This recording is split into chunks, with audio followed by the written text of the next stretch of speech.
풀지 않으면 뭐 선진국은 고사하고 잘못하면 나라 망할 수도 있다. 이런 경각심에서 우리가 복지 문제를 좀 바라봐야 될 것 같습니다. 네. 이제 이것을 정부의 힘이나 또는 뭐 국가적으로 해결할 수 있는 그 문제도 있습니다만은 더 좀 상세히 보면은 좀 유리한 사람, 좀 앞서가는 사람, 또 조금 좀 운이 좋은 사람 뭐 이런 분들의 역할도 큰 거 아닙니까? 어떻게 보십니까? 예, 뭐 노블리스 오블리주 얘기 많이 합니다. 복지는 아시다시피 돈이 드는 문제고요. 이 복지에 드는 돈을 마련하는 건 크게 두 가지 방법이 있습니다. 하나는 쉽게 얘기해서 세금을 통해서고 또 하나는 기부를 통해서입니다. 근데 보면은 우리나라는 그 조세 부담률이 OECD 중에 꼴찌입니다. 한편으로는 편법 증여라든지 탈세라든지 이런 거는 1등이랍니다. 또 부자들의 기부는 꼴찌입니다. 이걸 총체적으로 보면 우리나라의 그 노블리스 오블리제 상황은 선진국들 OECD 중에서 꼴찌다 이렇게 얘기를 할 수 있겠죠. 저는 바라건대 우리나라 그 부자들이 유럽 부자들처럼 열심히 벌어서 세금도 열심히 내던지 아니면 미국의 빌 게이츠나 워렌 버핏처럼 자기 돈으로 통 큰 기부를 해서 어느 정도 복지를 할 수 있게 해주던지 둘 중에 하나는 하는 좀 그런 식의 사회가 됐으면 좋겠고 사실 부유층이나 기득권층도 아셔야 될 게 이 복지가 되는 사회 그리고 공정한 사회에서 오히려 그 잘 사는 사람들이 더 행복하다 이런 연구 결과도 있으니까 좀 발상을 전환하셨으면 하는 것이 제 소망입니다. 네. 이 뭐 수익과 비용이 분명한 경제학에서 볼 때 과연 복지를 수익자 부담으로 해결해야 될 문제는 또 아닌데 말씀이죠. 이거에 대한 그 어떤 이 복지의 공정성에 대한 담론은 어디서 풀어야 되겠습니까? 그 복지 비용의 부담을 부담 능력이 있는 사람들이 해야 한다는 것은 뭐 그건 당연한 일입니다. 당연한 일인데 이 노블리스 오블리지라고 하는 것은 모든 사람들에게 적용되는 것이 아니라 소위 좀 잘 나가는 사람들, 그 지도층에게만 부과되는 어떤 그 의무 아닌 의무인 셈인데 이거는 그 모든 사람에게 적용되는 공정한 절차나 규칙이라는 시각에서 본다면은 그렇게 그 공정성의 이슈는 역시 아니지 않는가. 그 배려의 이슈라고 역시 봅니다, 저는. 특히 그 기부와 관련해서 이제 우리 안 교수께서 말씀을 하셨는데 네. 저는 이 기부가 공정하게 이루어지기 위해서 필요한 요인이 하나 있습니다. 그게 뭐냐? 한국 사회에서는 부자가 좀 기부해야 된다는 인식은 널리 퍼져 있습니다. 그런데 그 인식하는 방법의 공정성에 대해서 조금 인식이 부족한 것 같아요. 우리나라 재벌 총수는 그룹 전체의 이윤의 한 4, 5%밖에 권리가 없습니다. 배당권이 그거밖에 안 되죠. 그런데 우리나라의 기부를 보면은 개인인 부자가 기부하는 경우는 거의 보기 어렵고 그거는 네. 무슨 김밥 장수 할머니니 이런 분들 뿐이고 그 무슨 그 S그룹, H그룹, K그룹 이런 그룹이 기여를 합니다. 그럼 예컨대 그룹이 100억을 기부를 했으면은 그 총수가 부담하는 거는 4억, 5억밖에 안 되는 거죠. 그런데 이제 빌 게이츠 앤드 멜린다 재단이라고 순전히 자기 돈입니다. 빌 게이츠의 기부는 100% 빌 게이츠의 기부입니다. 미국 같으면 아마 우리나라의 각 그룹이 수백억씩 기부를 하면은 군소지주가 난리가 날 겁니다. 왜 남의 돈을 네 맘대로 기부하느냐 이렇게 되죠. 그런데 예. 한국 사회에는 기업의 기부와 개인의 기부를 혼동하시는 이런 경향이 좀 있어서 이 기회에 좀 주의를 환기하고 싶습니다.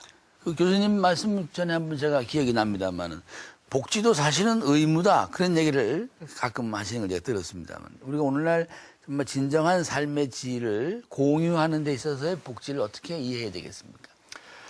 예, 사실 그 공정한 복지의 출발은 권리로서 복지를 주장하는 것뿐만 아니라 이 복지를 하기 위해서 필요한 데 드는 돈을 부담하는 데 있어서 모두가 의무를 다하겠다는 그런 성실성이 필요한 부분입니다. 큰 복지를 원하면 부담도 크게 해야지 되는 거죠. 근데 공짜 복지, 뭐 무상 복지 이런 얘기가 나올 때 자칫 위험할 수 있는 부분은 이런 공짜 복지가 가능하기 위해서는 세금이나 보험료나 이용료 같은 것들을 걷지 않겠다는 얘기인데 다른 방법은 하나밖에 없습니다. 국채를 발행해서 나라 빚을 내서 복지를 하는 길밖에 없는데요. 만약 이렇게 된다면 우리 세대는 복지로 잔치를 하고 또 그 빚은 아직 태어나지도 않은 우리 후손들한테 빚잔치를 물려주는, 그러니까 이거 역시 공정한 의미에서 복지를 하겠다고 해놓고 결과는 세대 간의 엄청난 불공정을 야기하는 이런 아이러니가 발생하는 거죠. 한편으로는 우리 국민들도 좀 인식을 바꾸셔야 될 부분이, 사회조사를 해보면 모두 다, 거의 모두 다 정부가 복지를 해라라고 요구들을 하고 계십니다. 근데 바로 다음 질문에 그러면 세금은 누가 부담해야겠습니까? 라고 물으면 나보다 부자가 라고 모두가 얘기를 합니다. 그럼 복지는 모두 원하면서 부담은 아무도 하려고 하지 않을 때 흔히 얘기하는 그 복지 파퓰리즘이 시작될 수 있습니다. 정치인들이 국민들이 원하는 대로 반응할 수밖에 없거든요. 그럼 결국 복지 파퓰리즘으로 나라가 망할 때 우리는 흔히 정치인들만을 손가락질하지만 제가 보기에는 거기에 대해서 현명하게 대처하지 못했던, 판단하지 못했던 그런 국민들도 문제다. 제발 좀 현명한 국민들이 되자. 복지를 부담과 함께 생각하는 그런 국민이 되자라는 소망을 가지고 있습니다. 네. 교수님, 그동안 우리가 이제 고용의 기회 문제를 가지고 사회가 늘 애를 써봤습니다만 복지로 가면 이제 고용의 질도 좀 따져봐야 되는 게 아닌가. 그렇죠. 그런 생각이 듭니다. 네. 그 말씀 한번 해주세요. 아무래도 이제 고용의 질 그러면 이제 다 비정규직 문제부터 이제 떠올리게 되는데, 우리가 옛날 경제 성장 잘 하고, 막 그 당시에는 일자리 문제가 해결이 돼 있었습니다. 네. 그 당시 비정규직 문제 별로 거론이 안 됐어요. 근데 경제 성장 하는데도 불구하고 일자리 별로 안 만들어지면서 비정규직 문제가 본격적으로 제기된 겁니다. 그다음 또 하나 부분은 우리가 노사관계가 굉장히 안정적일 때 이 비정규직 문제가 이렇게 심각하지 않았습니다. 노사관계가 불안하고 노사가 서로 대립을 하면서 비정규직 문제가 이렇게 크게 됐는데요. 실제로 내용이 들어가 보면 이 비정규직 문제가 이제 기업 입장에서는 정규직들이 지나치게 이제 과보돼 있으니까 뭐 어떻게 보면 좀 인원 조절이 좀 용이한 비정규직 선호하는 겁니다. 그다음 임금 상당히 높다 보니까 생산성에 비해서 말이죠. 그러니까 비정규직 선호하는 이런 문제가 지금 발생하고, 반면에 이제 노동자 입장에서는 당연히 이제 고용을 안정시키고 임금을 더 높이려고 하지 않겠습니까? 네. 그러니까 이제 그런 이 노사의 어떤 이해했던 이 뭐랄까 뭐 합치랄까요? 예. 정규직 노동조합과 회사의 어떤 이해관계 일치가 비정규직 문제를 굉장히 악화시킨 뭐 이런 부분들입니다. 따라서 이 부분은 기본적으로 경제 성장하면서 일자리 만들 수 있는 그런 류의 어떤 경제 성장 모형을 만들고, 그다음 노동조합의 어떤 이 과도한 어떤 이익을 보호하는 이런 부분을 견제할 수 있는 장치가 있어야지 이 비정규직 문제도 해결된다 봅니다. 네. 이 고난은 항상 보면은 또 보이지 않는 경계를 넘어서 남발하는 경우도 있습니다. 네. 혹시 그 해고의 남발 그런 문제도 좀 짚어봐야 되는 거 아니겠습니까? 어떻게 사실 보십니까? 이제 심각한 부분이 말이죠. 아까 말씀드린 대로 이게 아마 대기업 노동조합에서는 요즘에 해고했단 말 거의 없습니다. 우선 뭐 직원들이 고용에 대해서 굉장히 안정도를 가지고 있을 거예요. 노동조합의 어떤 보호막이라고 하는 막강한 이런 보호막을 가지고 있어요.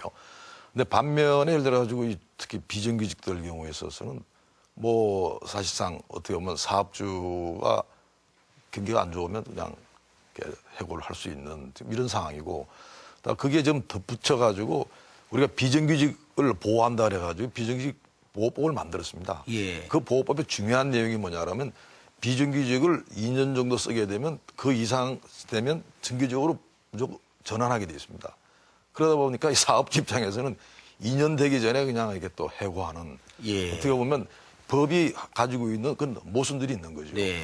따라서 이 해고 문제에 대해서는 기본적으로 이 정규직들의 어떤 과보 부분을 좀 해결하면서 동시에 비정규직에 대한 실질적인 보호가 가능할 수 있도록 그런 어떤 기준, 이런 말 들어가지고 해고의 공정성에 대한 사회적 합의가 좀 필요하다 보고 있습니다. 네.